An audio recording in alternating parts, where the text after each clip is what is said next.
وعلى سيد الأنبياء والمرسلين وعلى آله وأصحابه أجمعين أما بعد۔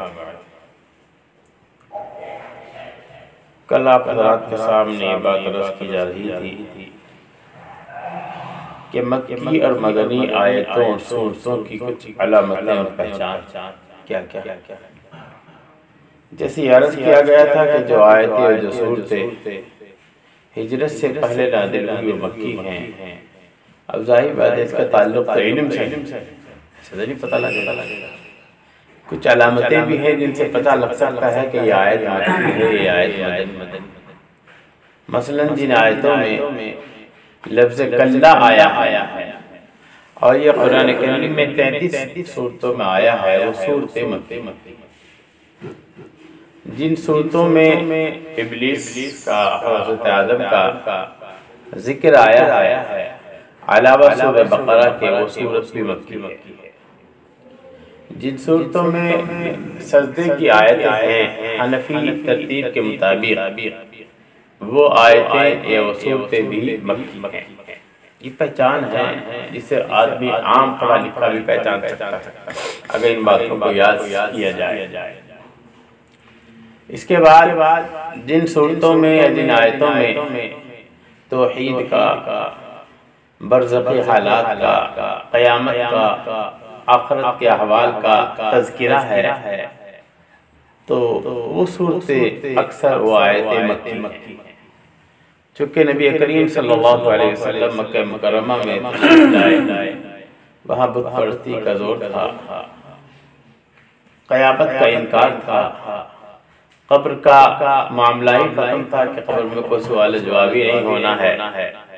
تو ان حضرات کے مطابق ابتدائی آیتیں مکہ مکرمہ میں جو اتری ہیں صورتیں، ان میں تو اللہ کی توحید کا بیان، شرک و بت پرستی کا خاتمہ، قیامت کا اثبات کہ آخرت ہونے والی ہے، یقینی ہے بات آخرت کا ہونا، قبر کا معاملہ، جن آیتوں میں قبر کا، حشر کا، نشر کا، آخرت کا، توحید کا بیان ہوگا، وہ صورتیں بھی مکی ہوں گی۔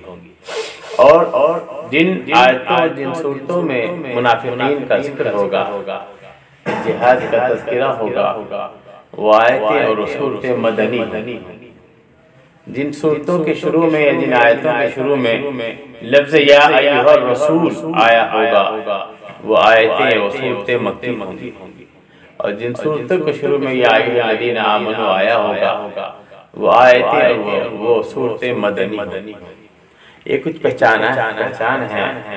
قرآن کریم جب پڑھیں گے اور یہ سب علامتیں یاد ہوں گی تو جو علامتیں سامنے آتی جائیں گی ہم لوگ سمجھ سکتے ہیں کہ یہ آیت مدنی ہے، یہ آیت مکی ہے۔ اس کے بعد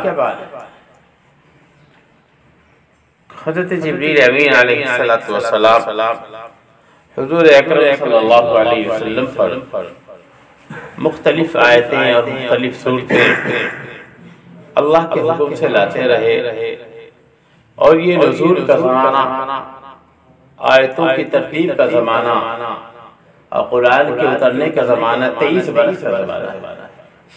جبکہ مکے والوں نے ایک مطالبہ کیا تھا، سوال کیا تھا کہ یہ قرآن ایک دم اتر جانا چاہیے، پورا کا پورا ایک ہی دم اتر جاتا، جیسے کہ توریت کے بارے میں ان کو معلوم ہوا تھا یہودیوں سے کہ ہمارے نبی کو تو توریت اکٹھی مل گئی، یہ قرآن اکٹھا کیوں نہیں اترا۔ انجیل کے بارے میں ان کو معلوم ہوا تھا، ماضی قریب ہی سے، چونکہ حضرت عیسیٰ علیہ السلام پہلے ہی تھے، قریب ہی میں تھے، انجیل بھی پوری کی پوری دے دی گئی، تو انجیل بھی پوری اتر گئی، توریت بھی پوری اتر گئی، زبور بھی ایک دم اتر گئی، لیکن قرآن کریم آپ صلی اللہ علیہ وسلم پر ایک دم نہیں اترا۔ اس کی بہت ساری وجوہات ہیں اور بہت ساری حکمتیں، بڑے راز ہیں۔ ان میں سے قرآن نے ان کے ایک سوال کو نقل کیا ہے جو ابھی میں نے آپ کے سامنے رکھا۔ وَقَالَ الَّذِينَ كَفَرُوا لَوْلَا نُزِّلَ هَذَا الْقُرْآنُ هذا القرآن جملة واحدة كذلك لنثبت به فؤادك ورتلناه ترتيلا۔ یہ بھی کہتے ہیں کافر کہ یہ قرآن اکٹھا کیوں نہیں اتار دیا گیا، پورا کا پورا کیوں نہیں اتار دیا گیا؟ اللہ فرماتے ہیں ہم اس کو تھوڑا تھوڑا اسی لیے اتار رہے ہیں اور تھوڑا تھوڑا آپ کو اسی لیے پڑھ کر سنا رہے ہیں تاکہ آپ کے دل کو مضبوط کرتے رہے۔ یہ قرآن نے تدریجی نزول کی حکمت بیان فرمائی ہے، یعنی آہستہ آہستہ تھوڑا تھوڑا قسط وار نزول کی حکمت بیان فرمائی خود قرآن۔ حضرت امام رازی فخر الدین رازی کی ایک بہت بڑی تفسیر ہے تفسیر کبیر، انہوں نے اور بہت ساری حکمتیں اس میں لکھی ہیں۔ ایک حکمت یہ بھی لکھی ہے کہ حضرت موسیٰ علیہ السلام پڑھے ہوئے تھے اور آپ صلی اللہ علیہ وسلم پڑھے ہوئے نہیں تھے۔ امی اور پڑھے ہوئے میں فرق ہوتا ہے، اس لیے آپ صلی اللہ علیہ وسلم پر قرآن کریم کا اترنا یک بارگی ایک دم نہیں ہوا بلکہ تھوڑا تھوڑا ہوا، چونکہ جب قرآن اترتا تھا تو نبی کریم صلی اللہ علیہ وسلم ایک تو وحی کا نزول، ایک وحی کے نزول کے ساتھ ساتھ اس کو یاد کرنے کی مشقت آپ بہت زیادہ محسوس فرماتے تھے، اور آپ بار اپنی زبان کو ہلاتے رہتے ساتھ ساتھ تاکہ یاد رہے۔ تو اللہ رب العزت نے آیت اتار دی، لا تحرک بہ لسانک لتعجل بہ ان علینا جمعہ وقرآنہ۔ آپ اپنی زبان کو جب قرآن اترا کرے اپنی زبان کو مت ہلائے کیجئے، ہمارے ذمہ ہے یاد کرنا، یاد کرانا بھی، جمع کرنا بھی، حفظ کرانا بھی، سب کچھ ہماری ذمہ داری میں داخل ہے، اس لیے آپ مشقت میں مت پڑا۔ ایک حکمت تو یہ لکھی ہے، دوسری حکمت یہ لکھی ہے کہ دراصل قرآن کریم جو اترا ہے وہ آپ صلی اللہ علیہ وسلم کو جو مکے والے یا اور دیگر مدینے میں آنے کے بعد جو مختلف طرح کی تکلیفوں کا سامنا کرنا پڑتا، کوئی اعتراض کر رہا ہے، کوئی کچھ کہہ رہا ہے، کوئی کچھ کہہ رہا ہے، کبھی کوئی سوال کیا جا رہا ہے، اسی ترتیب کے مطابق قرآن کریم کی آیتیں نازل ہیں۔ ظاہر بات ہے اس میں آپ صلی اللہ علیہ وسلم کو ایک دم تو حالات نہیں پیش آتے، حالات تو آج کیسے ہیں، کل کیسے ہیں، کل کیسے ہیں، کوئی معترض کچھ کر رہا ہے، کوئی معترض کچھ کر رہا ہے، جیسے جیسے معترضین اعتراض آتے تھے معترضین کے قرآن کریم اسی اعتراض کے جواب دیتا تھا تاکہ آپ صلی اللہ علیہ وسلم کی دل اقدس کو اور آپ کے قلب اطہر کو تسلی ہو جائے۔ آپ کی تسلی کے لیے قرآن اسی ترتیب سے تھوڑا تھوڑا اترتا تھا اور اس سے آپ کو تسلی بھی ہوتی تھی، قرآن کی حفاظت اور قرآن کا یاد ہونا وہ بھی آسان ہوتا تھا۔ یہ بھی ایک وجہ بہت بڑی وجہ۔ اس لیے قرآن کو اللہ رب العزت نے آپ صلی اللہ علیہ وسلم کی ذات اقدس پر ایک بار بھی نہیں اتارا بلکہ 23 برس کی مدت میں جو آپ کا زمانہ نبوت ہے اسی میں تھوڑا تھوڑا بہت معمولی سی آیت ہے، پانچویں پارے کے 10 اور 11 رکوع کے بیچ غیر اولی الضرر کتنی ہے؟ حضرت جبریل امین علیہ السلام کبھی اسی جب آئے اسی ٹکڑے کو لے کر آگے چلے گئے، بتائیے کتنا لفظ غیر اولی الضرر، بس اتنا ہی ایک تھا، اسی کی ضرورت تھی کہ بھئی اس موقع پر یہ آیت آنی چاہیے، وہی آدھی آدھی۔ ایک صحابی تھے مرثد ابن ابی مرثد غنوی، وہ مسلمان ہو گئے۔ مکہ مکرمہ میں جو ان کی بیوی تھی وہ مسلمان نہیں ہوئی تھی، وہ مدینے سے ایک مرتبہ مکہ گئے تو انہوں نے پھر اپنی بات رکھنی چاہی ان کی پہلی بیوی نے، تو انہوں نے کہا کہ اب میرے اور تمہارے بیچ اسلام قائم ہے، یعنی مسلمان ہوں تو مسلمان نہیں ہو، لہذا اب میرے ساتھ میرے اور تمہارے تعلقات نہیں ہو سکتے۔ انہوں نے زبردستی کی جا سکتی ہے، جب انہیں اکراہ کیا جائے وہ کرنا چاہا، انہوں نے کہا اس کے لیے میں تیار نہیں ہو سکتا تاکہ میں نبی کریم صلی اللہ علیہ وسلم سے اجازت، یہ تو میرا اپنا فیصلہ ہے، پھر بھی چونکہ تم بہت مجبور اور بڑا کر رہی ہو تو میں اپنے طور سے فیصلہ نہیں لے سکتا، میرا فیصلہ کوئی فیصلہ نہیں، آپ صلی اللہ علیہ وسلم کے سامنے بات جائے گی، آپ جو فیصلہ دیں گے مجھے منظور ہو۔ چنانچہ مدینہ آئے، اب مدینہ آنے کے بعد آپ کے سامنے حالات رکھے تو نبی کریم صلی اللہ علیہ وسلم کے سامنے جب حالات پیش ہوئے تو قرآن کریم کی آیت اتر گئی، ولا تنكحوا المشركات حتى يؤمنن ولا أمة مؤمنة خير من مشركة ولو أعجبتكم ولا تنكحوا المشركين حتى يؤمنوا ولا عبد مؤمن خير من مشرك ولو أعجبكم. یہ قرآن کریم کی آیت 2 سپارے رکوع نمبر 12 کے سے پہلی آیت تفصیلی آیت ہے جس میں منع کیا گیا کہ تم مشرک عورتوں سے نکاح نہیں دیا. آپ جواب آ گیا نا، سوال کا جواب آ گیا.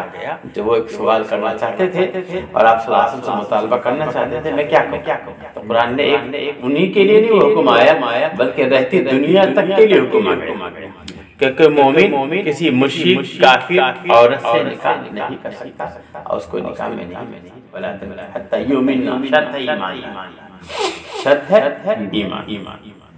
پھر فرمایا ولا امۃ مؤمنۃ خیر من مشرکۃ ولو اعجبتکم.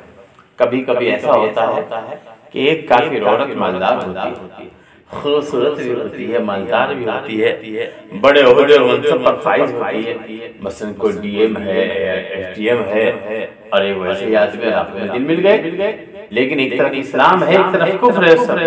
تو قرآن نے کہا ایمان والی عورت کو پسند کرو، بھلے ہی تمہیں اس کے مقابلے میں کافی عورت حسن کی وجہ سے، خوبصورتی کی وجہ سے، عہدے اور منصب کی وجہ سے، مال کی وجہ سے پسند آ رہی ہو، تب بھی اس کو رد کر دو. ایمان والی عورت اس کے مقابلے میں ہمیشہ کے لیے بہتری فیصلہ کر دیا.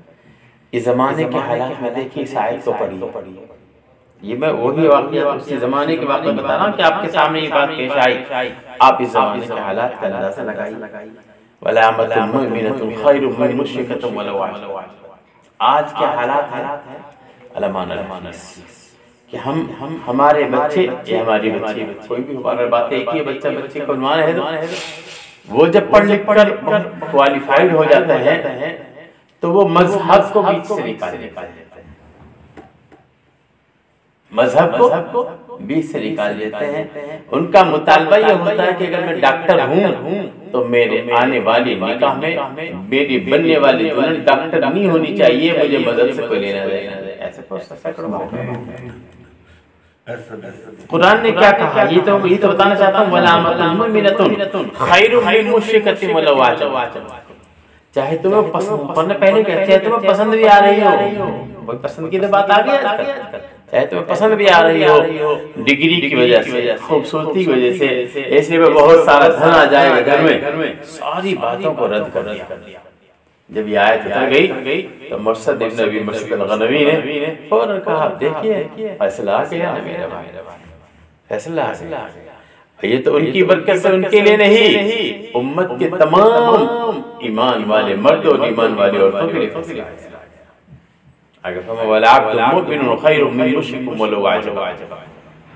مسلمان یعنی ادھر جیسے یہ تو ان کے سامنے تو عورت تھی، ادھر فرمایا ولا عبد مؤمن خیر من مشرک ولو اعجبکم. اگر ادھر مسلمان مرد ہے، مسلمان عورت ہے، اس کو بھی اپنے لیے مسلمان مرد ہی قبول کرنا ہے، کسی غیر کافر کا قبول نہیں کرنا. جیسے کہ اس زمانے کے حالات، ارتداد کے حالات تیزی سے کہاں ہماری کہاں کہ بچیاں کہاں جا رہی ہیں، انہوں نے سب چیزوں کو ختم کر دیا، سب چیزوں کو ختم. اسی لیے میں کہتا ہوں کہ قرآن کو جس قدر اندر تک پھیلاؤ گے اور دل کی گہرائیوں سے اندر تک پہنچاؤ گے لوگوں کے بیچ، اور وہ پڑھیں گے اس کا ترجمے کو پڑھیں گے، سنیں گے، ہو سکتا ہے وہ ان باتوں سے جو اپنے مکر و فریب یا دنیاوی لالچ کی وجہ سے کسی غلط چکر میں پھنس جاتے ہیں تو قرآن کو للکار سکتا ہے کہ نہیں ادھر آؤ. آگے فرمایا اولئک یدعون الی النار واللہ یدعو الی الجنہ. اللہ کیا عجیب و غریب فیصلہ ہے. سنو اگر یہ باتیں آج کے ان لوگوں کو جو نوجوان طبقہ ہے، تب مرد ہو یا عورت، پڑھا لکھا ہو، کیسا بھی ہو، ان کو دعوت دو. کیا کہا اولئک یدعون الی النار. یہ سارے کافر ہو، مرد ہو یا عورتیں، کافر مرد ہو یا عورتیں، یہ تمہیں جہنم کی دعوت دے رہی ہیں اور اللہ تمہیں جنت کی دعوت دے رہا ہے. کیا عجیب بات فرمائی. یہاں آ کر تو آدمی آئے گا نہیں آئے گا مذہب کی طرف؟ یہ تو وہ ہر آدمی جانتا ہے، چاہے کسی بھی لالچ میں شادی کر رہا ہو، اسے پتہ ہے میری شادی کل کسی نہ کسی موت کا پیغام بننے والی ہے، موت میری تمام خوشیوں کو خراب کر دے۔ صدا کوئی رہا یہاں نہیں رہا۔ جو یہی بات ہے جو قرآن تعلیم دیتا ہے، جس کی وجہ سے آج اللہ کی طرف آتا۔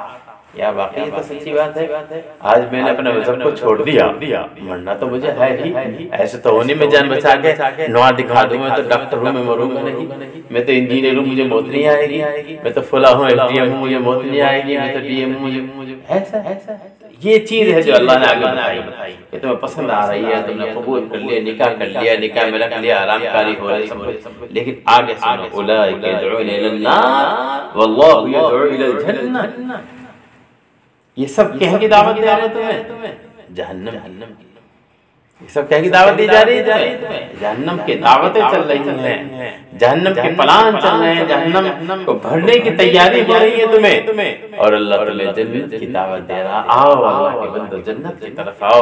یہاں آ کر تو جس میں ذرا سا ایمان ہوگا چھوڑ دینے کا، کوئی لذت کو چھوڑے گا نہیں، چھوڑے گا لذت کو چھوڑ دے گا، پامال کر دے گا، نہیں مجھے مرنا ہے، اور مرنے کے بعد مجھے جہنم نہیں چاہیے، مرنے کے بعد مجھے کیا چاہیے؟ جنت چاہیے، جس کے لیے میرا رب مجھے دعوت ہے۔ واللہ کیا عجیب یہ ہے وہ چیز جو قرآن کہتا ہے، اس لیے قرآن کو اندر تک پہنچاؤ، قرآن کے الفاظ کو بھی، معنی کو بھی، مطالب کو بھی اندر تک پہنچاؤ، عام کو استعام کرو گے۔ ارتداد کو اگر کوئی چیز روک سکتی ہے، ذہنی فکری ارتداد کو، تو قرآن ہی روک سکتا ہے، قرآن کا مطلب ہی روک سکتا ہے، اور کوئی چیز روکنے والی ہے۔ جب آپ قرآن سنیں گے، سمجھیں گے، بات تک ان تک پہنچے گی، کیونکہ یہاں سے کوئی بچ نہیں سکتا موت سے کسی کو۔ اللہ کے انکاری بہت ہیں دنیا میں، اللہ کو نہ ماننے والے بہت ہیں، لیکن موت کا منکر آج تک نہیں پیدا ہوا، موت کا ممکن آج تک نہیں پیدا ہوا، بڑے سے بڑا فلسفہ نہیں پیدا ہوا، بڑے سے بڑا سائنسدان نہیں پیدا ہوا، اخیر میں اس کو موت پتہ ہے، موت منکر خدا بن گیا، اپنی عقل ہی کو سب کچھ سمجھ لیا۔ جب موت ہے، موت ہی کی بات اللہ نے آخرت کی دعوت دی ہے، وہاں حساب و کتاب ہونا ہے، وہاں دو ہی چیزیں ہیں، جنت ہے اور جہنم ہے۔ یہاں اگر صحیح کام کر لو گے تو جنت مل جائے گا، اور غلط کام کرو گے تو جہنم میں جانا۔ کوئی دور ایسا بھی رہا جس میں اہل کتاب میں یہودی اور عیسائیوں کی عورتوں سے نکاح ہو سکتا تھا، جن کے ایمان ان کے اعتبار سے مضبوط تھے، ان کے مذہب کے اعتبار سے؟ نہیں، آج بھی ہے، قرآن تعلیم آج بھی ہے، شرط ہے کہ وہ اپنے نبی کو نبی ہونے کے اعتبار سے مانتے ہیں۔ اسلام میں بنی داخل آسمانی کتاب کو مانتے ہو پوری، جیسا آپ کا سوال ہے نا وہی، ہاں، چونکہ مانتے نہیں نا، عیسائی جو ہیں عیسیٰ کو مانتے تو ہیں، لیکن نبی ہونے کے اعتبار سے نہیں مانتے، خدا ہونے کے اعتبار سے مانتے ہیں، تو نبی کو پھر مذہبی کہا، مانتے ہیں ان کو بیٹا ہونے کے اعتبار سے مانتے ہیں، اقنیم واحد ہونے کے اعتبار سے مانتے ہیں کہ تین خدا ہیں، ان میں سے ایک عیسیٰ بھی ہے۔ مریم کو اللہ کے نعوذ باللہ بیوی بتاتے ہیں، تو یہ فرق ہوا، اسی لیے کہا ان کا ذبیحہ بھی اسی لیے حلال ہے۔ دوسرا مسئلہ اور سن لیجیے اسی کے ساتھ، جیسے نکاح اہل کتاب قرآن نے کہا ذبیحہ ہے ان کی عورتیں جو حلال ہیں، یہ شرط ہے کہ وہ اپنے جو نبی ہیں اس نبی کو نبی ہونے کے اعتبار سے مانتے ہوں، اپنے جو نیا زمانہ نئی ترتیب بنائی اس اعتبار سے نہ مانتے ہوں، پھر تو کافر مشرک۔ بات واضح ہوگی، صرف وہ یعنی گویا کہ اعزاز ہے ان کے اہل کتاب کو نام ہونے کا، اعزاز ہے کیا ان کے اہل کتاب ہونے کا اعزاز، تو آسمانی مذہب کو ماننے والے ہیں، اگر آسمانی مذہب کو مانتے ہیں اصل میں ہے تو ٹھیک، بس وہی ترمیم کی ہے۔ آج کھلے طریقے سے کوئی بھی ایسا نہیں جو حضرت عیسیٰ کو عیسیٰ مانتا ہو، نبی مانتا ہو، یا حضرت عیسیٰ کے آسمان پر جانے کا قائل ہو کہ آسمان پر گئے نہیں اور تب قتل کر دیے گئے اور تو سولی دے دیے گئے، اسی لیے تو ٹائی لگاتے ہیں، ٹائی لگاتے ہیں نا اسکولوں میں، ہمارے بچے بھی جاتے ہیں وہ ٹائی لگا کر، یہ سب حضرت عیسیٰ ہی کی یادگار بناتے ہیں کہ عیسیٰ کو سولی دیا گیا، تم بھی اس لیے ٹائی لگائے گا۔ قرآن نے منع کیا وما قتلوه وما صلبوه ولكن شبه لهم، نہ وہ قتل کر سکے عیسیٰ کو اور نہ ہی سولی دے سکے۔ چونکہ قرآن نے ایک سوال کیا ہے اور قرآن ہمیشہ ایک سوال کرتا ہے کہ اگر انہوں نے عیسیٰ کو قتل کر دیا تو ہمیں بتا دیں ان کا آدمی کہاں گیا؟ ایک آدمی ان کو مارنے گیا تھا نا حضرت عیسیٰ کو، وہ کہاں ہے بتاؤ، اس کو پیش کرو، اور تم اس کو پیش نہیں کر سکتے۔ جب نہیں پیش سکتے تو قرآن کی سچائی ثابت ہو گئی کہ عیسیٰ آسمان پر وہی آدمی آ رہا ہے جو مارنے گیا، اسی پر حملے ہوئے۔ وما قتلوه وما صلبوه ولكن شبه لهم۔ ایسی سیدنا حضرت عیسیٰ علیہ السلام جب پیدا ہوئے تو انہوں نے سب سے پہلا جو جملہ بولا وہ کہا انی عبد اللہ، میں اللہ کا بندہ ہوں، یعنی قیامت تک تمام عیسائیت کی بنیادیں ختم کر دی کہ تم مجھے بیٹا مانو گے، تم مجھے خدا مانو گے، میں تو بندہ ہوں، بندہ بیٹا نہیں ہوتا، کوئی باپ اپنے بیٹے کو بندہ نہیں کہتا، اور کوئی بندہ خدا نہیں بن سکتا۔ جو کہہ رہا میں بندہ ہوں وہ خدا کیسا ہو جائے گا؟ میں اقرار کر رہا ہوں بندہ ہوں تو بندہ ہی ہوگا، خدا تھوڑی ہو جائے گا۔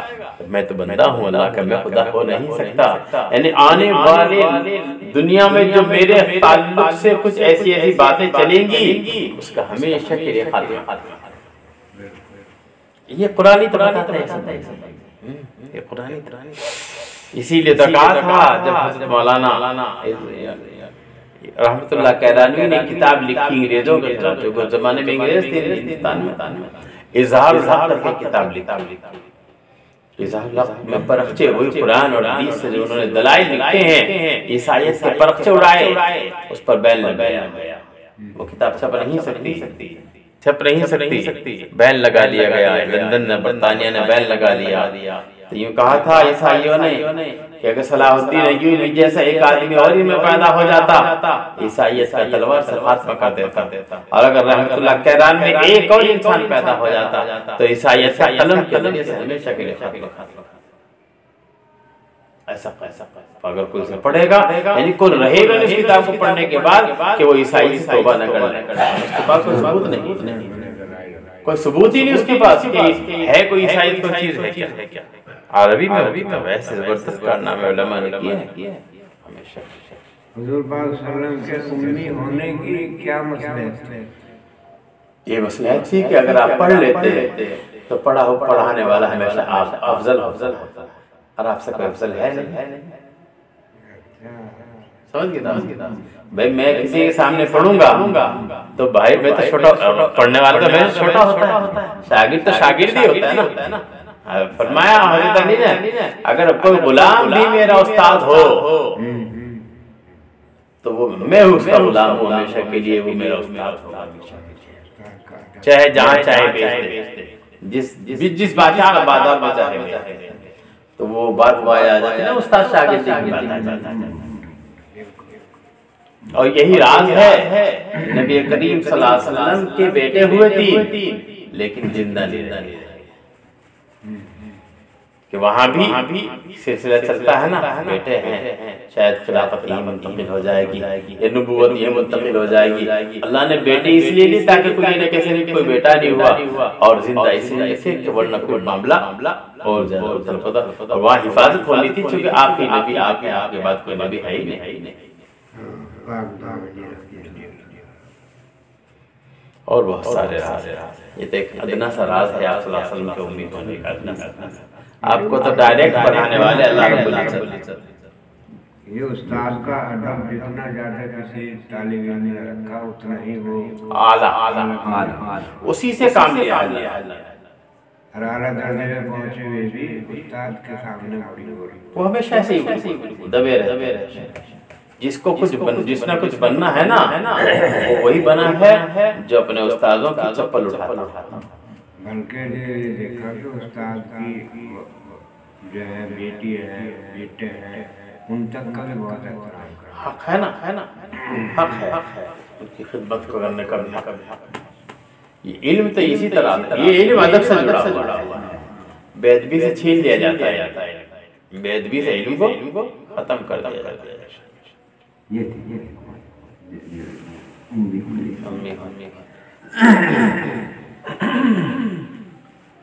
اور امی ظاہر میں امی، اور ان کا یہ حال ہے کہ آپ کی فرماتا ہے انما اوتیت علم الاولین والآخرین، مجھے پہلے اور اگلے قیامت تک اور آدم سے پہلے سارا علم اللہ نے مجھے نوازا۔